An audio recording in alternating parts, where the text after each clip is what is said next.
జగన్ అసెంబ్లీలో నుంచి అసెంబ్లీకి వెళ్ళటం, ఇవాళ వెళ్ళిపోవడం, దీని మీదన ఒక కాన్సెప్ట్ని ఇప్పుడు తెర మీదకి తీసుకొచ్చారు. ఏంటంటే ఇవాళ జరిగినటువంటిది జనరల్ సెషను, దీన్ని కౌంట్లోకి వెయ్యరు, శాసనసభ సమావేశాలు అన్నటువంటి దాని కిందకి ఇది రాదు, అటెండెన్స్ కిందకి ఇది రాదు అని చెప్పేసి. ఇది ఎవరు చెప్పారా అంటే సహజంగా ఈ టీం చెప్పినటువంటి విధంగానే ఉంటుంది.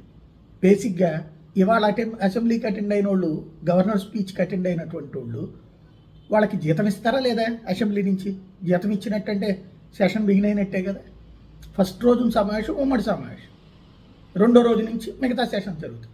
ఇది కౌంట్లోకి రాదు, అది మాత్రమే కౌంట్లోకి వస్తుంది అనేది సరే పత్రికల్లో అవగాహన లేనటువంటి వాళ్ళకి, లేదంటే కనుక ఏదో ఒక రాజకీయపరమైనటువంటి కాన్సెప్టులతో నడిచేటటువంటి వాళ్ళకి ఉంటుంది ఆటోమేటిక్. ఇంకోటి, ఇప్పటికిప్పుడు జగన్నో లేకపోతే వాళ్ళ ఎమ్మెల్యేలను ఏదో చేసేయడానికి వెళ్ళలేదు. 60 రోజులు కాదు ఇప్పుడు సెషన్ జరిగేది, 20 రోజులు, మళ్ళీ ఇంకోసారి 5 రోజులు, ఇంకోసారి 5 రోజులు లేదా 10 రోజులు, ఇట్లాగా ఈ ఏడాది అయిపోయింది కదా, ఒక ఏడాది పూర్తి అయిపోయింది దగ్గరగా. నెక్స్ట్ ఇయర్ మళ్ళీ ఉంటుంది. అప్పుడు ఇవన్నీ కౌంట్ వేసి 60 రోజులు, ఆ తర్వాత లెక్కేయాలి. మళ్ళీ మధ్యలో ఒకసారి అటెండ్ అయితే అయిపోతుంది.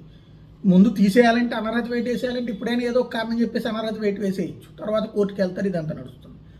బేసిక్గా ఒకటి చిత్ర విచిత్రమైనటువంటి వాదనలతో నడుస్తున్నటువంటి పరిస్థితి తప్పించి ప్రత్యక్షంగా కళ్ళెదురుగుండా అందరం చూసాం. కరుణానిధి ఏమయ్యాడు, జయలలిత ఏమైంది, లేకపోతే ఎన్టీ రామారావు సభకి అటెండ్ కాలేదు, చంద్రబాబు నాయుడు 2 ఏళ్ళు అటెండ్ కానటువంటి సందర్భంలో లేనిది.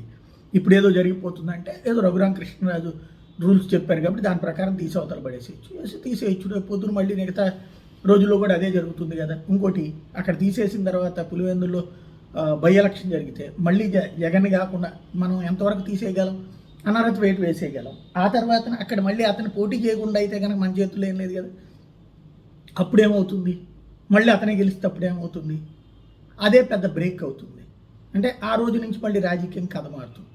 కాబట్టి ఇవన్నీ పేపర్లలో కాసే బ్రేకింగ్లు, స్క్రోలింగ్లు, డిబేట్లలో ఖాళీగా కూర్చుని కాలక్షేపం. ఇదివరకు డిబేట్లు అంటే కాస్త కన్స్ట్రక్టివ్ పాయింట్ ఆఫ్ వ్యూలో ఉండే, పాలిటిక్స్ అంటే కూడా కాస్త కన్స్ట్రక్టివ్ పాయింట్ ఆఫ్ వ్యూలో ఉండే. ఇప్పుడంతా కూడా ఏదో ఒక స్పైసీగా కావాలి. మామూలు ఉట్టి మిర్చి బజ్జీ తినబుద్ధి ఇట్లా కాస్త ఉల్లిపాయలు వేయాలి, కాస్త కారం కూడా వేయాలి, అట్లాగే నడుస్తున్నాయి ఇప్పుడు రాజకీయం అంతా కూడా.